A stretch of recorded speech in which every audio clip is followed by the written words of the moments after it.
नमस्कार। हम हिंदी साहित्य के इतिहास पर बात कर रहे हैं और जब हम ये विषय देखते हैं तो हिंदी साहित्य का इतिहास जो विषय है वो न केवल प्रथम वर्ष का महत्वपूर्ण विषय है, बल्कि स्नातक और स्नातकोत्तर कक्षाओं के लिए भी एक अहम विषय के रूप में वहाँ उभर कर आता है।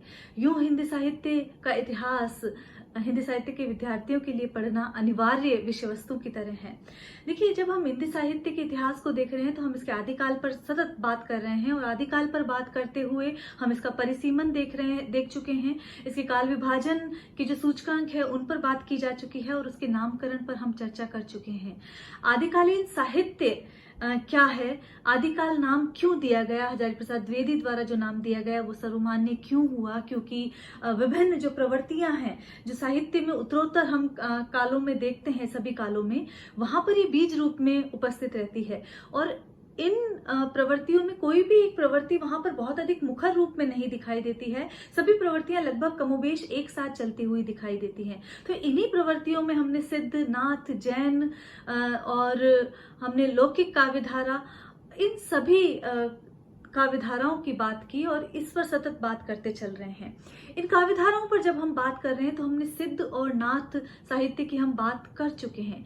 जैसे कि बौद्ध धर्म की वज्रयान शाखा से जो सिद्ध संप्रदाय का विकास जो माना जाता है और जो पूर्वी भारत में जिसका प्रचलन अधिक हुआ, यदि हम देखें नाथ संप्रदाय का, नौ नाथों का वहां पर जो उनके धर्म का प्रचार अधिक देखा जाता है हिंदी कविता के माध्यम से, उसी प्रकार जो भारत का पश्चिमी प्रदेश है, जहां गुजरात और काठियावाड़ जो प्रदेश है, वहां पर जो जैन मतावलंबी है वो अपने धर्म का प्रचार प्रसार करते हुए नजर आते हैं।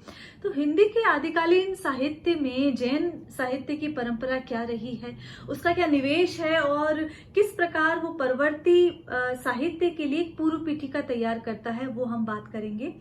देखिए, कुछ रचनाएं हम अपभ्रंश साहित्य का जब हमने अध्ययन किया इसी सरणी में तब हम देख चुके हैं। तो आज हम जैन धर्म की चरित्रगत क्या विशेषताएं हैं, किस प्रकार ये काव्य किस शैली में लिखा गया है, क्या इसकी भाषा है, क्या विषय वस्तु है, हम इस पर संक्षेप में बात करेंगे। तो देखिए, जैन साहित्य जैसा कि जैन मतावलंबियों द्वारा अपने धर्म के प्रचार प्रसार करने के लिए जो साहित्य लिखा गया वो जैन साहित्य है। 8वीं से 13वीं शताब्दी के मध्य ये साहित्य सर्वाधिक लिखा गया और अपभ्रंश और प्राकृत भाषा में ये साहित्य रचा जाता है। जैसा कि हमने बताया कि भारत के जो पश्चिमी प्रदेश है, गुजरात और काठियावाड़ में ये अपने मत का प्रचार हिंदी कविता के माध्यम से अधिक करते हुए दिखाई देते हैं। आचार, रास, फागु और चरित, ये चार इनकी प्रमुख शैलियां हैं। देखिए, आचार की जब हम बात करते हैं तो वहां उपदेशात्मकता जो है वो बहुत अधिक पाई जाती है। उपदेशात्मकता क्योंकि वहां पर जो जीवन को किस प्रकार संयमित जीवन जीना है, किस प्रकार का व्यवहार करना है, वो सारी बातें हैं, इसलिए यहाँ पर हम आचार ग्रंथों की बात करते हैं। जब हम फागु और चरित की बात कर रहे हैं तो वो एक प्रकार की शैली विशेष है और ये जैन धर्मों की शैली है। जब हम रास ग्रंथों की बात करते हैं, रास शैली की बात करते हैं, तो देखिए, रास जो है एक प्रकार का छंद है जिसे कि जो भरत मुनि है वो क्रीडनीय कहते हैं। और यदि हम बात करें तो जो कामसूत्र तक आते आते इस शैली में गायन का भी समावेश होने लगा था। तो एक प्रकार का ये छंद है। इसी के साथ यदि हम देखें तो जो जैन मतावलंबी है वो जो रात्रि में जो नृत्य किया करते थे वो भी रास कहलाता था। और अगर यदि हम यूं भी देखें तो जो रास है वो कृष्ण की लीलाओं को भी एक सामान्य नाम रास दिया गया है। तो बहरहाल इन सभी हम व्युत्पत्तियों को देखते हुए जो एक बात समझ आती है कि रासक से रास शब्द बना है और ये छंद विशेष है जिसमें कि जैन काव्य लिखा गया है और बाद तक इस छंद से अपभ्रंश साहित्य के बाद भी हिंदी साहित्य भी प्रभावित होता हुआ दिखाई देता है। तो वीर, और इसके अलावा यदि हम एक बात और कहेंगे, रास और रासो दो शब्द आते हैं जब हम आदिकालीन साहित्य की बात करते हैं। लेकिन जब हम इसी वीर गाथा काल में, आदिकाल में रासो साहित्य देखते हैं तो वहां वीरता के भावों से युक्त जो रचनाएं हैं, चाहे आप पृथ्वीराज रासो ले लीजिए, चाहे बिसलदेव रासो ले लीजिए, वो दिखाई देती हैं। लेकिन चूंकि उनकी विषय भूमि अलग है, उसमें यहाँ पर धार्मिक साहित्य नहीं है, इसलिए उसे रासो साहित्य कहा गया। और जो रास साहित्य है वो जैन मतावलंबियों का, जो अपने धर्म के प्रचार प्रसार के लिए जो साहित्य लिखा गया, वो रास साहित्य है। देखिए, जैन धर्म का जितना भी साहित्य हुआ है जिसमें उन्होंने अपने तीर्थंकरों या महापुरुषों का चरित्र वर्णन किया है, वो चरित्र शैली कहलाती है। और इस चरित्र शैली के वर्णन करते हुए उन्होंने अपने धर्म का प्रचार किया है और जीव को किस प्रकार संयमित जीवन जीना चाहिए उसकी प्रेरणा वहां पर उपदेश परक ढंग से दी है। जब हम जैन धर्म को देखते हैं तो वहां अहिंसा, त्याग और करुणा जैसे मानवीय मूल्य दिखाई देते हैं, और इन्हीं कारणों से ये हिंदू धर्म के बहुत अधिक नजदीक माना जाता है। सिद्ध और नाथ मतावलंबियों की ही तरह जो जैन धर्म है वो भी जो आडंबर है धर्म के और कर्मकांड जो है उन पर प्रहार करता है, उसकी जटिलता को दूर करने का प्रयास करता है। जब हम जैन साहित्य की भाषा की बात करते हैं तो अपभ्रंश मानते हैं, या आदिकालीन हिंदी जो है वो इसकी भाषा है। देखिए, धार्मिक साहित्य है और जब धर्म की बात आती है तो वहां जो रस होगा वहां शांत रस माना गया है। दोहा, कवित्व और रास जो छंद है उसमें जैन साहित्य की सर्जना की गई है। तो ये तो महत्वपूर्ण बातें थी। जब हम जैन धर्म की बात करते हैं तो मानवीय धर्म का पोषक ये जो साहित्य है वो दिखाई देता है, और ये नाना जो छंद है, दोहा, कवित्व, रासो छंदों के द्वारा ये परवर्ती कालों के लिए एक पूर्व पीठिका तैयार करता हुआ सा जान पड़ता है। देखिए, जब हम जैन साहित्य के जो महत्वपूर्ण रचनाकारों की और महत्वपूर्ण ग्रंथों की बात करते हैं तो उसमें अपभ्रंश भाषा के जो ग्रंथ हैं वो तो आएंगे ही, उसके अलावा भी हम बात करेंगे। तो कुछ ग्रंथों की बात हम अपभ्रंश साहित्य पढ़ते हुए कर चुके हैं, जिसमें स्वयंभू जो है वो पहले कवि माने गए हैं और अपभ्रंश के वाल्मीकि माने जाते हैं। इनका जो महत्वपूर्ण ग्रंथ है पौम चरिऊ है, जो इनकी ख्याति का भी एक महत्वपूर्ण भाग रहा है, महत्वपूर्ण हिस्सा है पौम चरिऊ, अगर हम स्वयंभू की बात करें, चूंकि इसमें रामकथा का वर्णन है। अपूर्ण ग्रंथ है। इसके अलावा उन्होंने रिठनेमी चरिऊ और स्वयंभू छांदस, दो और ग्रंथों की रचना भी की है। तो स्वयंभू जो अपभ्रंश के वाल्मीकि कहे जाते हैं, और जो हिंदी के प्रारंभिक रचनाकारों में, कवियों में ये शामिल है।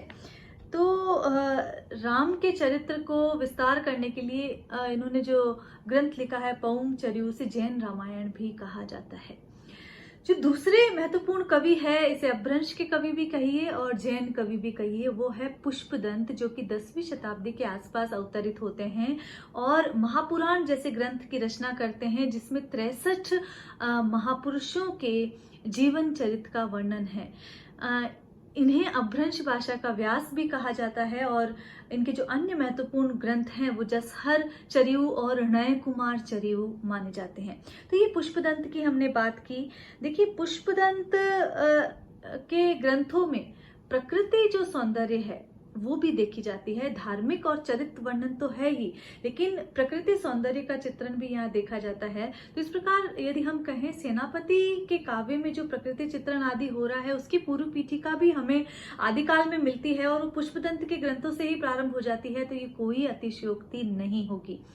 धनपाल जो है 10वीं शताब्दी के महत्वपूर्ण जैन कवि हैं, और भविष्यत कहा इनका जो महत्वपूर्ण ग्रंथ है, जिसमें एक वणिक के माध्यम से जीवन के आवागमन की बात करते हैं। तो इस प्रकार एक मार्मिक ढंग से इस कथा को अभिव्यक्त धनपाल अपने ग्रंथ भविष्यत कहा में करते हैं। देखिए, इन ग्रंथों के नाम और इनके रचनाकारों के नाम आपको ध्यान होने चाहिए, क्योंकि नेट इत्यादि परीक्षाओं में ये ही सवाल बारंबार किए जाते हैं। देवसेन आते हैं, और देवसेन का जो ग्रंथ है वो 933 ईस्वी में अवतरित होते हैं, और इनका जो ग्रंथ है श्रावकाचार, क्षमा कीजिए, 933 ईस्वी में श्रावकाचार की वो सर्जना करते हैं। और जो श्रावकाचार जो ग्रंथ है वो उसमें 250 दोहे हैं और इनमें श्रावक धर्म का प्रतिपादन किया गया है। दब्ब सहाव पयास ही इनका एक और ग्रंथ है, जो कि अपभ्रंश भाषा का महत्वपूर्ण ग्रंथ है। तो ये जो केवल शावक धर्म का प्रतिपादन नहीं किया गया है शावकाचार में, वहाँ पर गृहस्थ जीवन के भी क्या नियम होते हैं, किस प्रकार गृहस्थ के कर्तव्य होने चाहिए, उस पर भी विस्तार से जो बात है वो शावकाचार करता है। शावकाचार में चूंकि 250 दोहे हैं तो हम ये विदित है कि दोहे छंद में इसकी सर्जना हुई है। इसके बाद जो महत्वपूर्ण जैन कवि आते हैं वो है सालिभद्र सूरी, और इनका ग्रंथ है भरतेश्वर बाहुबली रास। देखिए, जो मुनि जन विजय हैं वो भरतेश्वर बाहुबली रास को रास काव्य परंपरा का प्रथम ग्रंथ मानते हैं, और इसकी रचना जो है 1184 ईस्वी में शालिभद्र सूरी करते हैं। देखिए, ये जो भरतेश्वर और बाहुबली हैं, ये संस्कृत अपभ्रंश और प्राकृत के प्रमुख चरित नायक रहे हैं, और महत्वपूर्ण चरित नायकों के रूप में अनेक रचनाओं में इनको स्थान मिला है। जब हम भरतेश्वर और बाहुबली की बात करते हैं तो अयोध्या निवासी ऋषभ जिनेश्वर के ये पुत्र बताए गए हैं। भरतेश्वर अयोध्या के राजा होते हैं और बाहुबली को तक्षशिला का राज्य मिलता है। किस प्रकार उनके बीच युद्ध होते हैं और किस प्रकार वीरता आदि कार्यों के पश्चात उन्हें मोक्ष की प्राप्ति होती है, मोक्ष के लिए वो लालायित दिखते हैं, ये सारी बातें इस ग्रंथ में बताई गई है। तो यहाँ पर नाटकीयता है, उक्ति वैचित्र यहाँ पर दिखाई देता है, और रसात्मकता के अनेक दर्शन इस काव्य में मिलते हैं। इसके बाद जो एक कवि आते हैं वो है आसगु, जैन कवि हैं, और चंदन बाला रास इनकी महत्वपूर्ण रचना है, 1200 ईस्वी में रची गई, और ये 35 छंदों का एक लघु खंड काव्य है, जिसमें जो चंदन बाला है वो चंपा नगरी की राजकुमारी होती है, उसकी बात है, और किस प्रकार उसका अपहरण करके जो राजा शतानिक है वो ले जाता है और फिर एक सेठ को बेच देता है। तो भाव सौंदर्य की इस सारी कथानक में भाव सौंदर्य के जो अनेक चित्र हैं वो आसगु कवि इस छोटे से लघुखंड काव्य में उकेर कर रखते हैं। तो इस प्रकार ये भी जो जैन धर्म की एक महत्वपूर्ण रचना है। जिनधर्म सूरी का जो स्थूलीभद्र रास है वो भी एक महत्वपूर्ण रचना है, 1209 ईस्वी में इसकी सर्जना की गई है, और इसमें स्थूलीभद्र के जीवन का वर्णन है, किस प्रकार वो परस्त्री गमन को पहले अपनाते हैं, अपने जीवन में भटक जाते हैं, और उसके बाद वो किस प्रकार संसारेतर जो जीवन है उसके बारे में सोचते हैं, उसकी सारी बात यहाँ पर स्थूलीभद्र रास में की गई है। इसके बाद यदि हम देखें तो विजय सेन सूरी का रेवंत गिरी रास एक महत्वपूर्ण रचना है जो कि 1231 ईस्वी में रची जाती है, इसके आसपास इसको लिखा हुआ माना गया है।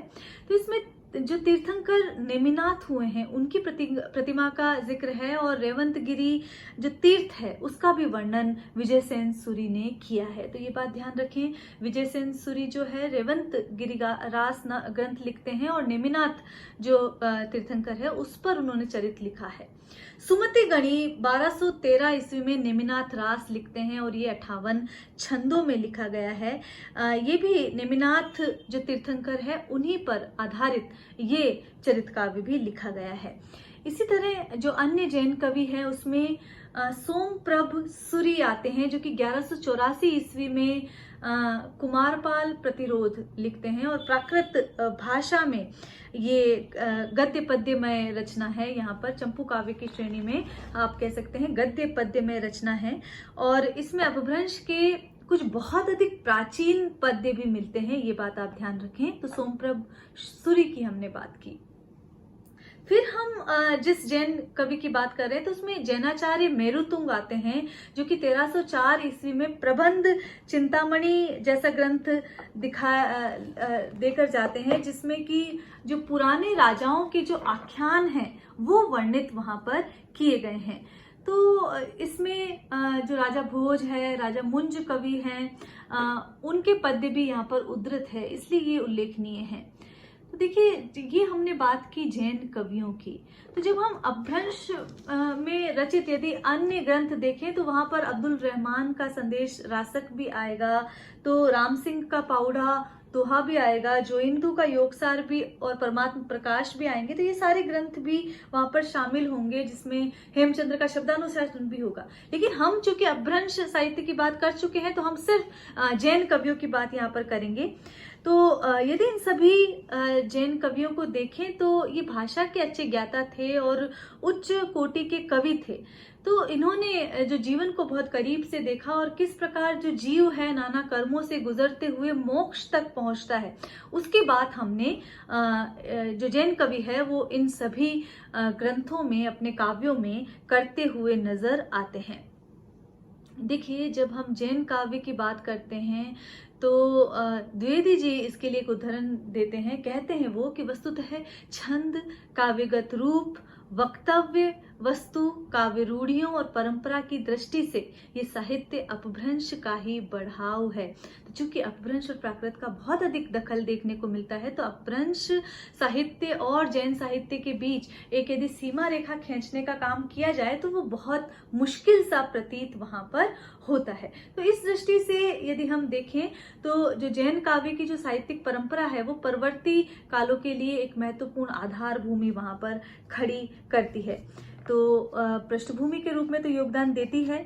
हमने देखा कि जैन साहित्य का जो प्रभाव है भारत के पश्चिमी प्रांतों, विशेषकर गुजरात पर बहुत अधिक पड़ता है। इस साहित्य में उपदेशात्मकता की प्रधानता है, संयम, त्याग और तप जैसे महत्वपूर्ण जो गुणों पर बल दिया गया है। देखिए, एक बात और कि जो आचार्य रामचंद्र शुक्ल हैं वो जैन साहित्य को उतना अधिक महत्व नहीं देते हैं। क्यों नहीं देते हैं? क्योंकि वो उसे धार्मिक साहित्य मानते हैं और साहित्यिक दृष्टि के लिहाज से उन्हें ये महत्वपूर्ण नहीं मानते हैं। लेकिन यदि हम जैन ग्रंथों को देखते हैं तो उसमें उच्च कोटि की साहित्यिक प्रवृत्तियां वहां पर विद्यमान दिखाई देती है। तो इसलिए ये साहित्य जो है इसे हम आदिकालीन परंपरा से अलग करके नहीं रख सकते, क्योंकि जब हम इसका काव्य सौष्ठव देखते हैं, इसका छंद देखते हैं और इसके जो कुछ पुराने पद्य देखते हैं, तो वो बहुत महत्वपूर्ण एक काव्य परंपरा का सूचक वहां पर नजर आते हैं और परवर्ती कालों के लिए एक महत्वपूर्ण भूमिका वहां तैयार करते हुए नजर आते हैं। इसलिए आदिकाल का जैन साहित्य बहुत महत्वपूर्ण है। हमने देखा कि आचार, चरित्र, रास और फागु इसकी प्रमुख शैलियां हैं और अपभ्रंश और प्राकृत में इसकी सर्जना हुई है। हमने इसके बाद ये भी देखा कि किस प्रकार धर्मसूरी और जो भरतेश्वर बाहुबली रास है या सोमप्रभ सूरी है, सुमति गणी है, किस प्रकार जैन धर्म के प्रमुख कवि हैं। तो जैन धर्म पे आज बात इतनी ही, रास काव्य परंपरा पर बात इतनी ही। रास एक महत्वपूर्ण छंद है, रासक छंद है जो जैन कवियों ने अपनाया है चरित काव्यों के वर्णन पर। तो आज के लिए जो जैन साहित्य है उस पर बात इतनी ही। अगली कक्षाओं में हम रासो साहित्य की बात करेंगे, किस प्रकार वीर गाथात्मक प्रवृत्ति से सराबोर वो काव्य है और किस प्रकार रास साहित्य से वो अलग है। रास साहित्य जो जैन साहित्य है, जो चरित काव्य की परंपरा है, उस पर हमने जो बात की। तो आज के लिए इतना ही। नमस्कार।